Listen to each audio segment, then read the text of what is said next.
So hello बच्चा party, स्वागत है आप सभी का एक बार फिर से हमारे यूट्यूब चैनल पर। एंड वंस अगेन हम आपके लिए लेके आए एक और नई वीडियो, जिसके अंदर आप लोगों ने देख लिया होगा कि हम यहाँ पे बात करने वाले हैं आरसीएम अप्रोच के ऊपर, लेसन प्लान, ठीक है। और हमारा टॉपिक रहने वाला है इस वीडियो के अंदर एटमॉस्फेयर, लेयर्स ऑफ एटमॉस्फेयर क्या क्या होती हैं, ठीक है।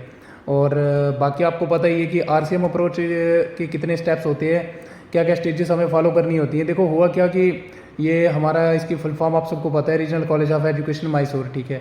और जो हमारा ये जो कॉलेज है ना, इन्होंने एक अप्रोच दी थी कि हमें जो है वो लेसन प्लान बनाते समय किन किन पॉइंट्स का ध्यान रखना है, कैसे जो है चीज़ों को सिस्टमेटिक वे से जो है वो हमें कोई भी टॉपिक जो है वो उसको पढ़ाना है, ठीक है। तो ये था हमारा, और उसके अंदर अपन लोग देखेंगे वन बाई वन कि क्या क्या उन्होंने स्टेप्स दिए थे, ठीक है। और उससे पहले आपको कर देना कि अगर आप हमारे चैनल पर नए हैं, चैनल को कर देना अभी के अभी सब्सक्राइब, ठीक है। और कहीं पे भी अगर कोई भी टॉपिक है ना, यानी आपको कोई भी लेसन प्लान चाहिए, सबसे पहले तो आप प्लेलिस्ट विजिट कर लो, ठीक है। यूट्यूब के अंदर प्लेलिस्ट के ऑप्शन के अंदर जाओ, वहाँ पे आपको मैक्सिमम लेसन प्लान देखने को मिल जाएंगे।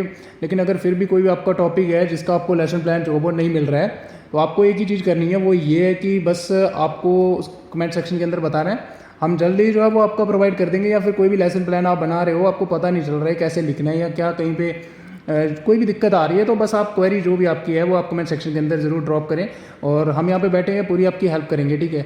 सो शुरू करते हैं। जैसे आप सबको पता है कि अपन लोगों का जो पहला स्टेप रहता है वो क्या रहता है, आइडेंटिफिकेशन डेटा रहता है, ठीक है। इसके अंदर अपन लोग जो है वो कुछ चीज़ें देखते हैं, जैसे क्या क्या लिखते हैं कि name of the people teacher रहता है अपन लोगों का, कि जो अपना शिष्य जो शिक्षक है उसका नाम रहता है। रोल नंबर क्या रहने वाला है आपका रहेगा, यहाँ पे क्लास कौन सी है, 7th है। सब्जेक्ट विषय अपन लोग का साइंस विज्ञान रहने वाला है। एस्पेक्ट अपना है फिजिकल साइंस, ठीक है, भौतिक विज्ञान। एंड टॉपिक अपन लोग का रहने वाला है एटमॉस्फेयर, और लेयर्स क्या क्या है इसकी, ठीक है। और ड्यूरेशन 30 से 40 मिनट का रहता है, ठीक है। और ये अलग अलग वेरी करता है, ठीक है। कहीं पे आपको 30 से लेके ये 35 मिनट दिख जाएगा, ठीक है, और 30 से लेके 35 मिनट दिख जाएगा। बस आपको ये करना है कि यहाँ पे क्या होता है ना, अपने हिसाब से लिख सकते हो। देखो जितनी ड्यूरेशन अपनी लेक्चर की होगी, जिस स्कूल के अंदर आप कर रहे हो टीचिंग प्रैक्टिस, तो उसी हिसाब से आप जो है वो ड्यूरेशन लिख सकते हो। यहाँ पे डेट वही रहेगा जिस दिन आप डिलीवर करोगे। आप सबको पता है कि क्या लिखना है यहाँ पे, ठीक है। सीधा मुद्दे की बात करते हैं, जो हमारे मेन पॉइंट्स होते हैं। सबसे पहले देखो यहाँ पे आपको एक दिख रहा होगा साइड पे इमेज, ठीक है। तो ये देखो, ये बहुत ज़रूरी है, ठीक है। जब भी आप कोई भी लेसन प्लान प्रिपेयर करते हो तो उसका मिनिएचर लगाना नहीं भूलना है आपको, ठीक है, छोटा सा। तो मिनिएचर लगाना नहीं भूलना है। अब मिनिएचर आप यहाँ तो गूगल से सर्च कर सकते हो, ठीक है। और या फिर जो है वो आप क्या कर सकते हो, जो भी आपने टीचिंग एड तैयार करा है ना, अपना टीचिंग एड जो तैयार करा है उसका जो है फोटो लो, एंड देन उसका प्रिंट आउट निकाल के आप जो है वो यहाँ पे अटैच कर सकते हैं, ठीक है, छोटा सा। उसके बाद हमारा जो बी स्टेप रहता है ना, इसके अंदर हम देखते हैं इनपुट, ठीक है। क्या क्या इनपुट रहेगा इसके अंदर, आप लोगों का बी पॉइंट आता है टीचिंग पॉइंट्स, ठीक है, कि क्या क्या हम जो है वो शिक्षण करने वाले हैं, किस किस चीज़ का, यानी क्या क्या पढ़ाने वाले हैं। तो इसके अंदर जैसे एटमॉस्फेयर क्या है, इसकी कंपोजिशन क्या है, ठीक है, एटमॉस्फेयर के बारे में और इसकी कंपोजिशन क्या है। अलग अलग जो लेयर्स हैं, ठीक है, एटमॉस्फेयर की, उनके बारे में, और कंपोजिशन की करेक्टरिस्टिक्स क्या है हर एक लेयर के, ठीक है, जो एटमॉस्फेयर की होती हैं, यानी उनके क्या क्या विशेषता है, क्या क्या क्या गुण है, इंपॉर्टेंस क्या है इसकी, ठीक है। ये अपन लोग जो है वो सारा यहाँ पे टीचिंग पॉइंट्स के अंदर लिख देंगे कि ये पढ़ने वाले हम इस लेसन प्लान के अंदर। उसके बाद ऑब्जेक्टिव्स क्या रहने वाले हैं, हमारे जो लेसन प्लान है इसके उद्देश्य क्या रहने वाले हैं, ठीक है। तो सबसे पहले साइंस पढ़ रहे हैं तो साइंटिफिक एटीट्यूड हो गया, टेम्पर हो गया, ये देखो सिमिलर ही रहते हैं, ठीक है। और जो लास्ट वाला होगा ना आपका, वो थोड़ा आप कर सकते हो कि हमें जो है वो अंडरस्टैंडिंग करवानी है, नॉलेज गेन करवानी है किसकी, एटमॉस्फेयर के बारे में बच्चों को, डिफरेंट लेयर्स क्या होती हैं, इनके फंक्शन क्या है, इनकी इंपॉर्टेंस क्या है, वो भी आप ऐड कर सकते हो यहाँ पे।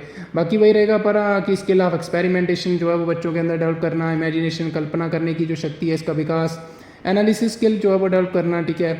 ऑब्जर्वेशन जो है वो स्किल, यानी अवलोकन करने की जो कौशल है उसका विकास करना बच्चों के अंदर। एंड देन स्टूडेंट्स को जो है वो अवेयर करना कि जो साइंस की नॉलेज है उसका क्या इंपॉर्टेंस है हमारी डे टू डे लाइफ के अंदर, ठीक है। तो ये हमारे उद्देश्य रहते हैं लेसन प्लान के, ठीक है। उसके बाद हमारा आ जाता है B3। इसके अंदर हम देखते हैं एक्सपेक्टेड बिहेवियरल आउटकम, ठीक है, कि जो अपेक्षित जो व्यवहार परिणाम है क्या रहेगा, ठीक है। अभी हमें पता नहीं है क्योंकि अभी हमने पढ़ाया नहीं है, लेकिन हम जो है वो लिख के चाहते हैं कि बच्चा जो है वो इस चीज़ के काबिल हो जाएगा जब हम ये लेसन प्लान जो है वो डिलीवर कर देंगे, ठीक है। तो इसके अंदर हमारे 3 हेडिंग्स आती हैं, जैसे नॉलेज हो गया, अंडरस्टैंडिंग हो गया, एप्लीकेशन, ये आप सबको पता है। नॉलेज के अंदर देखो, इसके अंदर आता है कि जो बच्चा है ना, जब हम लेसन प्लान डिलीवर कर देंगे तो बच्चा जो है वो योग्य हो जाएगा कि वो डेफिनेशन बता पाएगा कि एटमॉस्फेयर का मतलब क्या होता है, कौन कौन सी जो लेयर्स हैं इनके नाम बता पाएगा, क्या क्या नाम है और क्या क्या इनकी डेफिनेशंस भी बता पाएगा। फिर अंडरस्टैंडिंग आ जाएगी कि करेक्टरिस्टिक्स क्या है, वेरियस लेयर्स जो है वो अलग अलग जो लेयर हैं एटमॉस्फेयर की, उनके क्या क्या विशेषताएं हैं, क्या क्या गुण हैं, ये भी वो बता पाएगा। उनकी कंपोजिशन क्या है, तो ये अपन लोग का आ जाएगा अंडरस्टैंडिंग्स। फिर एप्लीकेशन के अंदर अब अप्लाई करेगा वो, ठीक है। तो अप्लाई कहाँ करेगा, जैसे उसको एनालाइज करने कि क्या क्या फंक्शंस हैं अलग अलग लेयर के, या फिर ये लेयर में जो है वो टेम्परेचर इतना हाई क्यों होता है, जोन लेयर जो है वो कौन सी लेयर में होती है, ठीक है, या फिर मीजोस्फीयर जो है वो इसका सबसे कम टेम्परेचर क्यों होता है, ये सारी चीज़ें जो है वो एनालाइज कर पाएगा, और इसको एप्लीकेशन ही बोलते हैं अपन, ठीक है। उसके बाद इंपॉर्टेंस क्या है डिफरेंट लेयर की, ये मैंने बता दिया। फिर उसके बाद आ जाएगा अपन लोग का B4, ठीक है। इसके अंदर अपन लोग लिखते हैं टीचिंग एड्स, जो अपन लोग जो शिक्षण करने के लिए जो सहायक सामग्री का यूज़ कर रहे हैं। तो इसके अंदर दो ही आता है अपन लोग का, या तो जनरल टीचिंग एड होगा यानी सामान्य जो हमारा शिक्षण करने के लिए जो हम सहायक सामग्री का यूज़ कर रहे हैं, या फिर स्पेसिफिक, ठीक है। तो इसके अंदर स्पेसिफिक के अंदर रहता है कि to a particular to the topic जिसको हम टीच करने वाले हैं, ठीक है, जिसको पढ़ाने वाले हैं, उसके रेलिवेंट जो भी है चीज़ आपने ली हुई है। जैसे आप जो है वो पढ़ा रहे हो लेयर्स ऑफ एटमॉस्फेयर, ठीक है, तो या एटमॉस्फेयर के बारे में, तो इसके बाद आप जो है वो इसके रिलेटेड जो भी लेके जाओगे, जैसे आपने मॉडल बना लिया या फिर चार्ट बना लिया, ठीक है, तो chart relevant to the topic या फिर मॉडल जो भी है, ठीक है। उसके बाद जर्नल में वही आता है जो सामान्य क्लासरूम के अंदर हमारा रहता है, जैसे ब्लैक बोर्ड रहता है, चाक हो गया, डस्टर हो गया, पॉइंटर, ठीक है। देखो जो मैं चीज़ें यहाँ पे बता रहा हूँ इसका बेनिफिट ये हो जाएगा आपको कि जब आप डिलीवर करोगे ना तो वो वहाँ पे बहुत हेल्प मिलने वाली है आपको, ठीक है। उसके बाद हमारा आता है C स्टेप, ठीक है, प्रोसेस आता है, ठीक है। अभी क्या क्या एक्टिविटीज़ गतिविधियाँ होने वाली है वो सारा इसके अंदर आएगा।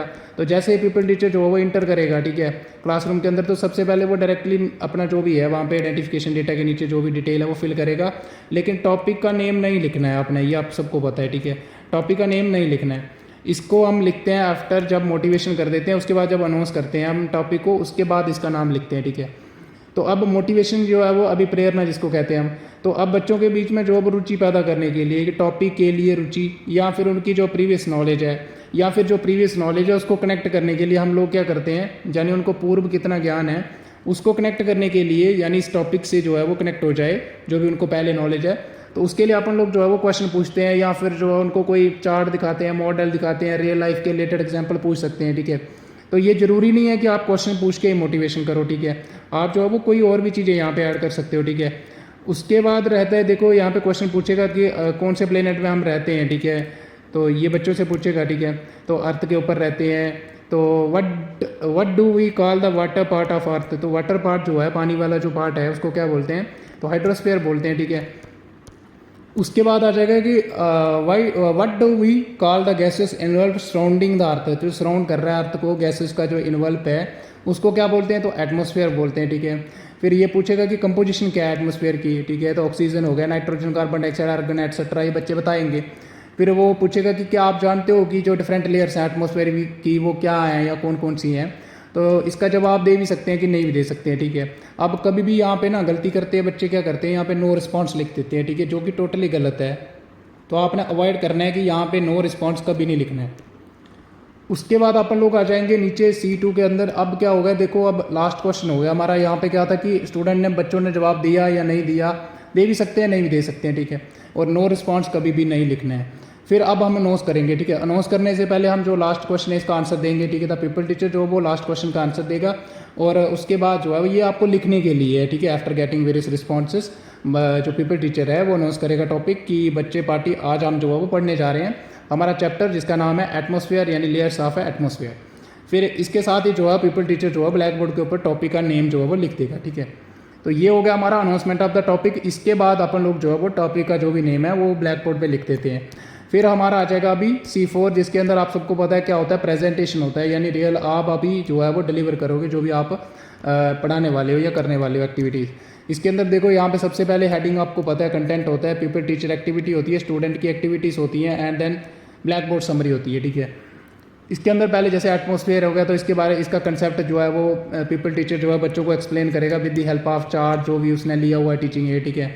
बच्चे ध्यानपूर्वक सुनेंगे और चार्ट को जो है वो ऑब्जर्व करेंगे, ठीक है, अवलोकन करेंगे अटेंटिवली, ठीक है, ध्यानपूर्वक।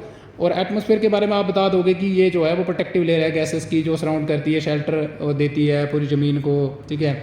और जो भी अर्थ का टेम्परेचर है उसको ऑप्टिमम रखती है, मतलब सूटेबल कंडीशन के अंदर रखती है, एक प्रॉपर जो है वो रेंज में रखती है, और ताकि जो भी और ब्लॉक करती है हार्मफुल रेज जो भी हैं जो ज़मीन पे पड़ती हैं उनसे भी हमें प्रोटेक्ट करती है। तो ये आप लोग जो है वो एटमॉस्फेयर का थोड़ा सा कंसेप्ट दे देंगे। फिर उसके बाद आ जाएगा कंपोजिशन के बारे में। अभी जो है वो कंपोजिशन बताओगे, आपकी पीपल टीचर जो है वो कंपोजिशन के बारे में बताएगा। ये भी आप जो है वो कोई भी आप चार्ट है उसके ऊपर दिखा सकते हो, ठीक है। एक पाई चार्ट जो होता है उसको बना के ले जाओ, एंड डिफरेंट जो लेयर्स हैं, सॉरी डिफरेंट जो कंपोजिशन है गैसेस की, वो आप बता सकते हो कि सॉरी एटमॉस्फेयर की जो कंपोजिशन है, जो डिफरेंट गैसेस जो कॉन्स्टिट्यूट करते हैं, वो आप लोग जो है वो यहाँ पे दिखा सकते हो इन परसेंटेज की फॉर्म में या वैसे भी, ठीक है। फिर आप लोग जो है वो ब्लैक बोर्ड पे भी लिख दोगे, ठीक है। और उसके बाद हमारा आ जाएगा कि लेयर्स क्या क्या है एटमॉस्फेयर की। तो अभी जो है वो आप मॉडल जो भी आपने बनाया है, देखो यहाँ पे वही लिखना जो आपने बनाया है। अगर चार्ट बनाया है तो चार्ट लिखोगे, मॉडल बनाया है तो मॉडल लिखोगे। फिर आप जो है वो बताओगे कि डिफरेंट लेयर्स होती हैं, ठीक है, 5 जो है वो एटमॉस्फेयर की, ठीक है। और हर एक लेयर जो है वो उसमें टेम्परेचर जो है वो चेंज होता है एंड उसके हिसाब से हम डिटरमाइन करते हैं, ठीक है। और जैसे जैसे इंक्रीज़ होता है एल्टीट्यूड, क्या क्या हैपनिंग होता है। फिर डिफरेंट लेयर जो है वो एटमॉस्फेयर की वो 5 हैं, उनके आप जो है वो नाम, वो तो आपके सामने दिख रहा होगा, ठीक है, चार्ट या जो भी आपने मॉडल बच्चों को दिखा रहे हो आप, ठीक है। तो यहाँ पे बच्चे ध्यानपूर्वक जो है वो सुनेंगे एंड ये सारा लिख लोगे आप। फिर जी आपका आ जाएगा ब्लैक बोर्ड समरी, ठीक है। इसके अंदर आप जो है वो लेयर्स के नाम लिख दोगे, ठीक है, ब्लैक बोर्ड के ऊपर। फिर 1 बाई 1 करके जो है वो आप लोग जो है वो क्या करोगे, डिस्कस करोगे। जैसे फर्स्ट लेयर के बारे में बताओगे with the help of chart model, बच्चे जो है वो वही सेम एक्टिविटीज़ करेंगे, ठीक है। तो ये आप इसके बारे में बता दोगे कि लोएस्ट लेयर है, ठीक है। सारी की सारी वेदर एक्टिविटीज़ जो है वो यहीं पे होती हैं। हाइट जो है वो बता दी रखी है यहाँ पे, ठीक है, ये भी आप कर सकते हो। फिर जो गैसेस की जो घनापन है वो जो है वो डिक्रीज़ करता है हाइट के साथ, ठीक है। और टेम्परेचर जो है वो ट्रोपोस्फेयर जैसे ऊपर जाते हैं हम तो वो क्या होता है, डिक्रीज़ हो जाता है, ठीक है। तो ये भी आपको जो है वो बता देना है बच्चों को। फिर सेकेंड लेयर के बारे में बताओगे इन द सेम वे में, ठीक है। बच्चे जो है वो ध्यानपूर्वक वही एक्टिविटीज़ करेंगे, ठीक है। आप मॉडल चार्ट जिसकी हेल्प से पढ़ा रहे हो, फिर आप उसके बारे में बता दोगे कि क्या क्या है, कहाँ से लेके कहाँ तक है, ठीक है। वो पूरी विद द हेल्प ऑफ उसके साथ, ठीक है। और इसके जो भी करेक्टरिस्टिक्स है वो बता दोगे। फिर मीजोस्फेयर आ जाएगा इन सिमिलर वे में, ठीक है। तो थर्ड लेयर होती है, बच्चे जो है वो ध्यानपूर्वक सुनेंगे, मॉडल चार्ट जो है वो भी आप दिखा रहे हो उसको जो है वो ध्यानपूर्वक ऑब्जर्व करेंगे। एंड इसके बारे में आप बता दोगे कि स्ट्रेटोस्फेयर के ऊपर जो है वो अपन लोग का मीजोस्फेयर रहता है, ठीक है। प्लस की कितनी जो है वो हाइट है वो बता दोगे। फिर टेम्परेचर जो है वो यहाँ पे कोल्डर होता जाता है जैसे हम ऊपर जाते हैं, ठीक है। और ये सबसे कोल्डेस्ट लेयर होती है हमारे एटमॉस्फेयर की, ठीक है। इवन देखो यहाँ पे दे रखा है -90 डिग्री तक पहुँच जाता है। फिर उसके बाद आप लोग जो है वो थर्मोस्फेयर के बारे में बताओगे इन द सेम वे में, ठीक है। चार्ट जो भी आप हेल्प ले रहे हो मॉडल, तो इसके बारे में बता दोगे कि 53 माइल से लेके यानी 85 किलोमीटर से लेके ये 600 किलोमीटर तक रहता है, ठीक है। इसको अपन लोग अपर एटमॉस्फेयर भी बोलते हैं, ठीक है। तो ये अपन लोग का आइनोस्फेयर भी रहता है, ठीक है। इसके बारे में आप बता सकते हो, ठीक है। और बाद में ये डेंस हो जाता है थोड़ा लेयर, ठीक है। और आइनोस्फेयर है इसलिए इसका टेम्परेचर जो है वो बहुत ज़्यादा हो जाता है, ठीक है। उसके बाद अपन लोग का लास्ट रहता है एक्सोस्फेयर, इसके बारे में आप बता दोगे, ठीक है, सिमिलर वे में। तो इसका जो भी हाइट है वो बताओगे एंड देन जो है वो आप सारा, और उतारना है तो आपको वीडियो पॉज कर लो, ठीक है। उसके बाद अपन लोगों का रहता है, देखो वीडियो थोड़ा शार्ट ही बनाने की कोशिश करूँगा क्योंकि बड़ा लंबा हो जाएगा तो फिर आपको ही परेशानी हो जाएगी, ठीक है। तो जो जो इंपॉर्टेंट चीज़ें हैं वो मैं बता दूंगा आपको। क्लोजर आ जाएगा अपन लोगों का, क्लोजर के अंदर जो भी अपन लोगों ने चीज़ें पढ़ी है ना, बस आप उनको अब समराइज़ करना है, ठीक है। एक जो है वो उनका ओवरव्यू जो है वो बिल्कुल बच्चों को बताना है, ठीक है, ताकि बच्चे जो है वो ध्यानपूर्वक क्या कर लें, मतलब उनका कंसेप्ट जो है वो मोर क्लियर हो जाए, ठीक है, कि क्या पढ़ा आज हमने, ठीक है। तो जैसे बच्चा पार्टी आज हमने जो वो पढ़ा एटमॉस्फेयर के बारे में, जो गैसेस इन्वॉल्व होता है, जो सराउंड करता है अर्थ को, ठीक है, ये प्रोटेक्ट करता है हमें, ठीक है, ऑप्टिमम रखता है टेम्परेचर को, जो भी कंडीशंस हैं। फिर ये कंपोज्ड होता है oxygen, nitrogen, carbon dioxide, argon etcetera से, है ना। 5 लेयर्स होती हैं, ठीक है। तो इनके बारे में भी अपन लोग जो बता सकते हैं कि ट्रोपोस्फेयर लोएस्ट आ गई, एक्सोस्फेयर, थर्मोस्फेयर, मीजोस्फेयर, स्ट्रेटोस्फेयर। यहाँ पे उल्टा कर दिया पूरा, ठीक है। तो ये उल्टा कर देना, ये सीक्वेंस उल्टा हो गया क्या, एक मिनट यार। तो जैसे ये लिखा है ना, ये वाला, ये पीछे जो हेडिंग लिखी हुई है ना, इसको इसके हिसाब से चलना, ठीक है। ट्रोपोस्फेयर लोएस्ट होती है, स्ट्रेटोस्फेयर उससे ऊपर होती है। तो नीचे जो है ना, यहाँ पे थोड़ा लगता है वो हो गया, इनसे नंबरिंग में गड़बड़ हो गया, ठीक है। तो बेसिकली बता देता हूँ मैं कि क्या नंबरिंग होगी। सबसे पहले तो ट्रोपोस्फेयर रहता है अपन लोगों का, ठीक है। फिर अपन लोगों का स्ट्रेटोस्फेयर रहता है, ठीक है। और देन अपन लोग का जो है वो मीजोस्फेयर रहता है 3rd नंबर पे। फिर अपन लोग का थर्मोस्फेयर रहता है 4th नंबर पे। एक मिनट, वंस अगेन मैं दे देता हूँ नंबरिंग। तो अपन लोग का क्या रहता है, ये 1st नंबर पे, ये स्ट्रेटोस्फेयर 2nd पे रहेगा, 3rd पे मीजो रहेगा, और थर्मो हमारा जो है वो 4th पे रहेगा, एंड एक्सोस्फेयर जो है वो 5th पे रहेगा, ठीक है। तो इस हिसाब से जो अब आप कर लेना यहाँ पे करेक्शन, ठीक है। ऊपर भी अगर गलत होगा तो करेक्शन कर लेना, ठीक है। तो ये बता दोगे, और इसके बारे में भी आप जो है वो डिटेल के अंदर थोड़ा इलेबोरेट कर सकते हो, ठीक है। उसके बाद अपन लोग जो है वो बोल देंगे बच्चा पार्टी आज के लिए इतना ही, बाकी बचा हुआ कल करेंगे, ठीक है। यहाँ आगे का हम कल करेंगे। फिर इसके बाद अपन लोग का डी स्टेप रहता है, ठीक है, आउटपुट रहता है। तो अभी हमारा रियल लर्निंग आउटकम देखते हैं इसके अंदर, ठीक है, कि रियल में मतलब वास्तविक में जो है वो अधिगम का क्या परिणाम रहा, जो भी हमने सीखा, ठीक है, उसका क्या परिणाम रहने वाला है। तो अभी हम जो है टेस्ट करते हैं कि बच्चा पार्टी जो है उन्होंने कितना सीखा, कितना समझा, कितना ज्ञान अर्जित करा, ठीक है। तो इसके लिए अपन लोग जो है वो यहाँ पे क्वेश्चन पूछ सकते हैं, ठीक है। जैसे यहाँ पे आपको क्वेश्चन दिख रहे हैं, या अपन लोग यहाँ पे क्या कर सकते हैं ना, यहाँ पे आप फिल इन दी ब्लैंक्स भी पूछ सकते हैं बच्चे से कि फिल इन दी ब्लैंक्स दो कि इसके अंदर क्या आएगा, ठीक है। या फिर अपन लोग जो है वो ट्रू फॉल्स करने को भी बोल सकते हैं कि ये सही है कि गलत है, ठीक है। ये नहीं है ज़रूरी कि आप क्वेश्चन पूछो तभी आपका जो है वो मोटिवेशन होगा, या फिर जो रियल लर्निंग आउटकम है RLO जिसको अपन लोग डिनोट करते हैं, ठीक है। ये आप सबको पता है। उसके बाद आप लोगों को जैसे क्वेश्चन आ गया कि एटमॉस्फेयर क्या है, आप कुछ भी बना सकते हो, ठीक है। आसान होने चाहिए, ठीक है, और रेलिवेंट टू द टॉपिक होनी चाहिए। कौन कौन सी लेयर्स हैं, कंपोजिशन क्या है स्ट्रेटोस्फेयर की, इंपॉर्टेंस क्या है थर्मोस्फेयर की, तो ये आप क्वेश्चन पूछ सकते हैं, ठीक है। उसके बाद लास्ट रहता है अपन लोग का होम असाइनमेंट। आप घर के लिए आप क्या दोगे उनको, जैसे करेक्टरिस्टिक्स क्या है अलग अलग लेयर के, क्या क्या गुण है, और ड्रा करना है आपको neat and clean diagram of the same, ठीक है। तो आपको बताना है पूरा एटमॉस्फेयर की लेयर्स जो है वो उनको दर्शाना है। तो आप जो है वो एक उसका डायग्राम बना के भी लाओगे, ठीक है। कैसे जो है वो इंक्रीज़ होती है हाइट, कहाँ तक कौन सी लेयर होता है, ठीक है। जहाँ पे ट्रोपोस्फेयर लेयर ख़त्म होता है उसको क्या बोलते हैं, वो सारा लेबलिंग करके भी आप जो है वो करके आओगे। यहाँ पे लिखा होगा, इन्होंने लेबलिंग नहीं लिखा है तो आप लिख सकते हो कि करेक्टरिस्टिक्स बताने हैं। पहला हो गया ड्रा नीट क्या लिखा है, neat and clean diagram of the same and label it properly. आप थोड़ा सा ऐड कर लेना इसके आगे लाइन, ठीक है। यहाँ पे लिख लेना आप label it properly, label it properly, ठीक है। सो यहाँ तक आई होप कि आपके जो भी डाउट्स थे ना, डाउट्स तो वैसे आपको अगर 2-3 वीडियो देखे होंगे मेरे तो सारे क्लियर हो चुके होंगे, इस चीज़ की मैं गारंटी देता हूँ, ठीक है। बाकी आपको पता चल गया है कि कैसे कैसे पढ़ाना है, कैसे और चीज़ों देखो ना, मेरा बोलने का एक तरीका ये होता है ना, इस चीज़ का जो आप सुनोगे ना तो इसका बेनिफिट आपको ये रहेगा कि कैसे आपको चीज़ों को रिलेट करके पढ़ाना है। ये नहीं है कि आप पढ़ा आ रहे हो और घुस कहीं और गए, ठीक है। तो इन चीज़ों को अवॉइड करना है, और इस चीज़ का देखने का बेनिफिट आपको ये होगा कि आपको जो वो सीक्वेंस वाइज चलना है, ठीक है, सिस्टमेटिक वे में चलना है, ठीक है। तो ये आप कर पाओगे आसानी से, उस चीज़ की मैं गारंटी देता हूँ। 1-2 लेक्चर आप जब दोगे टीचिंग प्रैक्टिस के तो उसके बाद आपको आपका जो कॉन्फिडेंस लेवल है वो एकदम से ऊपर जा जाएगा, ठीक है। सो आशा करता हूँ कि कहीं ना कहीं आपके जो है वो हेल्प हो रही है, ठीक है। और बस आपको एक ही काम करना है, आपको हमारे साथ जुड़े रहना है, और कहीं पे भी प्रॉब्लम आ रही है बस एक बार कमेंट करो आप, ठीक है। और आज के लिए इतना ही, मिलते हैं अगली वीडियो में, तब तक के लिए bye bye, have a good day.